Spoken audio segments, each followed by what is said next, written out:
Hello everyone, my name is Arsenia and welcome to ICM Instagram page and welcome to Interview with ICMers projects. And you know which country representative we have today? Austria! Are you surprised? I don't think so, because we're living in Austria actually. Hello Isabella, thank you very much for being here, and today we're actually the team of ambassadors here. And actually Isabella is my boss because she is the leading team of ICM ambassadors. So Isabella, can you introduce yourself briefly? Yes, thank you very much for asking me to participate in the videos. So I'm actually the local here because I was born in Villach. I went to high school in Villach and now I'm studying in Villach. So yeah, I hope to give you some insights from a local perspective during this interview. It's nice because Isabella is the first Austrian whom I'm interviewing, even though we live in Austria. Okay, so my first question is, sorry, the second question. My first question is, why did you choose Intercultural Management and actually study not in your native language? That's a good question. I mean, the main reason for me to choose ICM was that I wanted to stay in Carinthia for personal reasons.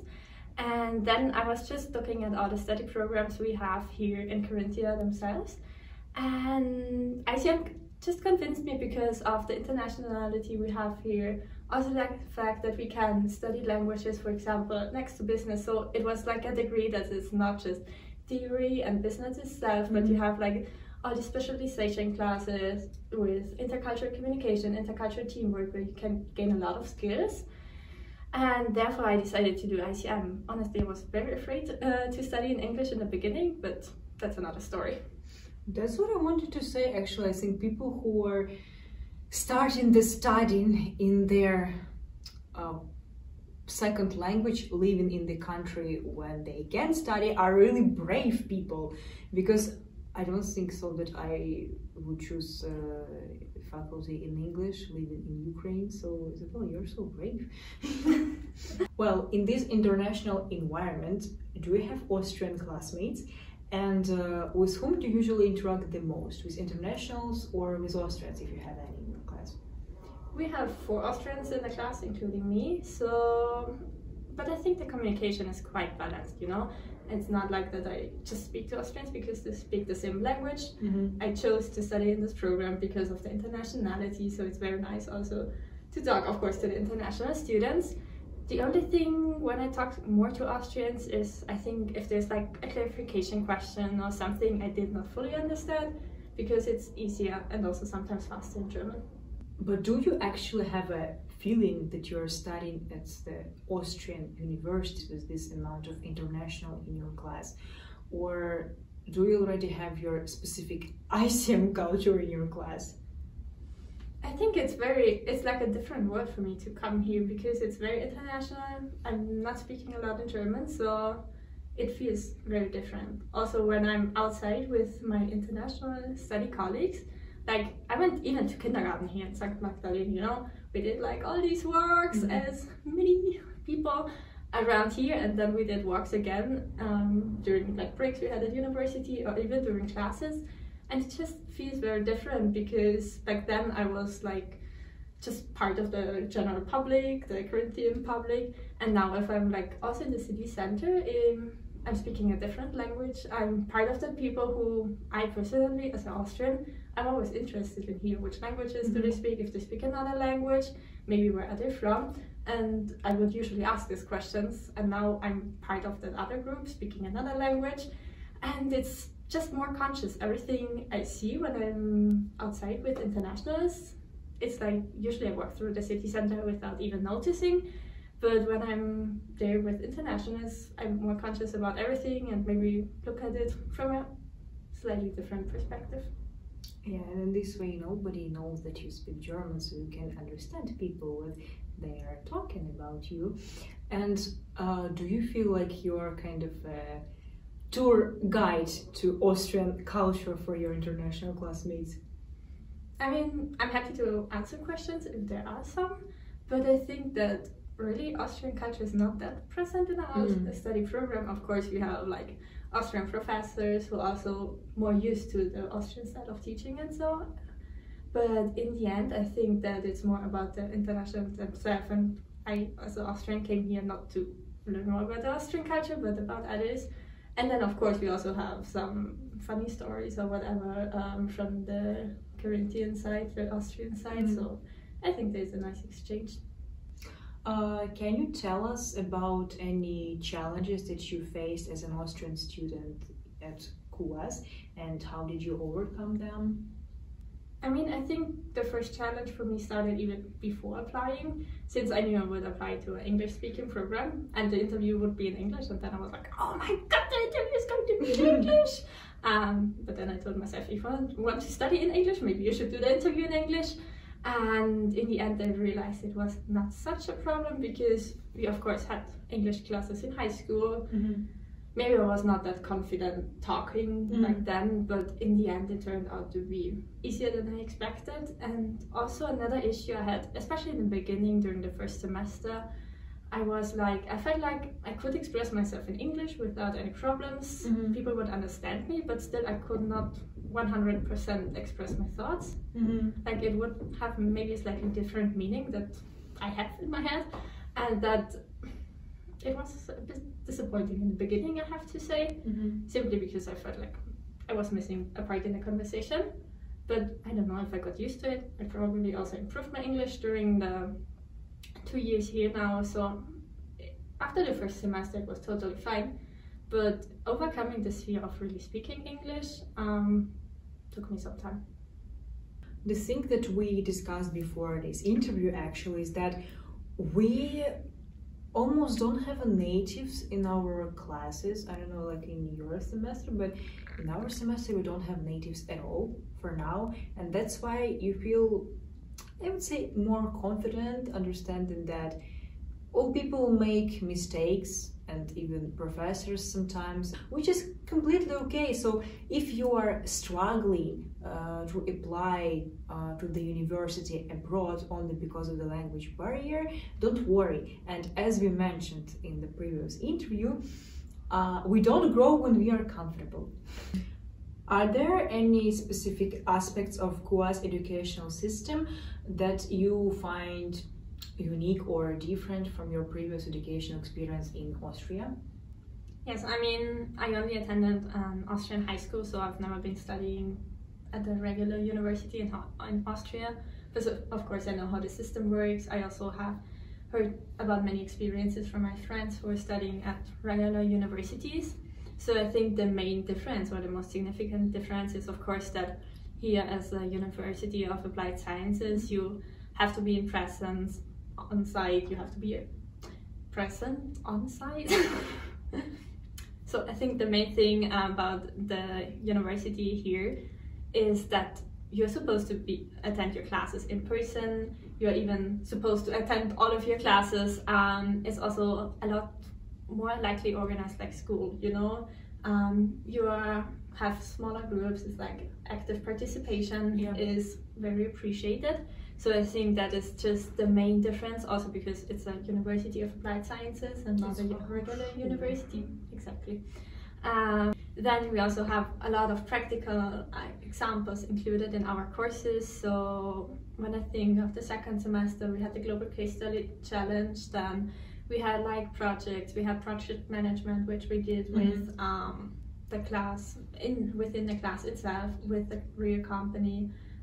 So there's a lot more practice from my side, also that I would have expected earlier, because I knew that universities of applied sciences are known to be more practical, but I could not really imagine how it would work for management. But I realized that you can build your skills also for management very well.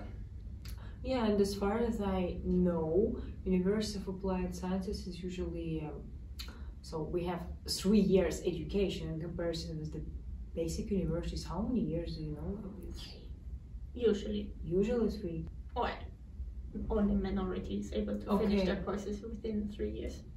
Because for Ukraine, I don't think that we have universities with a program like 3-year program. It's more like colleges rather than universities. So okay, it's interesting fact. So as you already mentioned about practical skills, you had like a global case study challenge, and maybe you can mention more experiences or courses that have the significant impact on your skills. Yes, of course. First of all, I would say that the Global Case Study Challenge itself helped me really to find out how to organize collaboration like virtually, because back then it was just a mandatory course for us, but I realized that throughout the last year, because I participated last year, we really applied what we learned, like in presentations we did. Sometimes we had to do private hybrid presentations, and we used the tools we gained there. So it was a very practical also during our studies, and I think that even then in the professional world it will be even more significant to be able to use these skills on a daily basis or with colleagues who are maybe not always in the office. And we actually applied it also during our project management presentation we had at the end, because for example I was still in Rome for my semester abroad. 2 colleagues were on site, they were here, and we had one colleague who was traveling. So in the end we did a hybrid presentation and integrated a video into the presentation. And I think just the idea of how we could manage this and like overcome this difficulty of not being, on the one hand, not being in the same place, but also not being available at the same time, was really due to the Global Case Study Challenge. And then I already mentioned project management, so I think that was really a practical example too, because we worked together with a company and we did a market research for them, so we could figure out how it could actually work once we're in the professional world. And of course, I wouldn't say it's like having 10 years of experience in the field, but compared to those students who maybe just learned theory, you already have a first experience, you have an idea how it could work, and you already have some inputs on what you could improve next time. But it's so interesting, many types of projects are existing in our university, and for people who have no idea about Global Case Study Challenge, was that is basically the project when we are working on the case study with different universities like worldwide, and we do everything online, so it's only virtual communication, and in the end we present our presentation in a meeting, in a virtual meeting in Zoom. So yeah, just to give you an explanation. Can you share a specific moment or project where the diverse backgrounds of your international peers at CUAS innovate your own vision or approach to different things? I think there was one occasion in the first semester where we had to do a presentation, and you know the Austrian way, it's just like, okay, we're 3 people, we're gonna split it up, you take this, I take that, and then the presentation is done. But we had one colleague who emphasized the importance of really discussing how we're gonna hand over to each other, and like the appearance, how you appear as a team to your audience. And I think it was a really great learning, because we did not always apply it within all presentations, but I think whenever we really practice like how to hand over, how we are communicating as a team in front of the audience, it was always very positively lined out by our audience that we have great team dynamics. And I think that was a major learning for me in terms of how to appear as a cohesive and coherent team to your audience. Okay, because usually like your first experience with the presentation always one of the most memorable, because then you do 100 million different presentations with different people, so you're kind of used to it for the you first become time. a pro in presentations. Yeah, definitely. At our university, believe me, you do. As a 5th semester student, which semester did you like the most and why? I think the second was the most funny semesters. Like we had a lot of interesting courses. I really liked the marketing project, for example, we did there. And you know, in the first semester you get to know the university, you get to know the professors, you get to know your classmates. So it's like getting into it, and then in the second semester you already know how it works. The third semester was a little more work on our side. Also, we prepared for our semesters abroad, so it was already more stressful because some people have already left, some were still here. And okay, in the 4th semester I went abroad, so I don't count it. And now the 5th semester is just we're on the end spurt. It's more stressful because we have very many interesting projects right now, but a lot at the same time. So that's why I think the second semester was my favorite one. Yeah, I agree. I'm on my third semester, and for now I would say that second semester was also my favorite, because you know, for the third and for the fifth semester you have many stuff to care about, like Erasmus, like bachelor thesis, like I don't know, internship, but still it's so interesting, and we have a big support from the university, which is also so good. Okay, so let's end this interview with the question, would you recommend CUAS to Austrians, and can you give some tips for our future Austrian students? So for future students, I would recommend to keep an open mindset, especially regarding new learning methods, and also staying flexible, because it's really going to help you to adapt to a changing environment. Thank you, Isabella, for these important insights from a perspective of Austrian students. I guess it is so valuable, because our program now really needs an Austrian students, because it's full of internationals, but locals, where are you? So thank you very much, and we are going to say goodbye. Thank you for watching, and we're gonna see you in the next interview. Bye! Bye! What time is it? Oh, it's almost 4. Let's go and grab lunch, or like we say in Austria, dinner! Mahlzeit!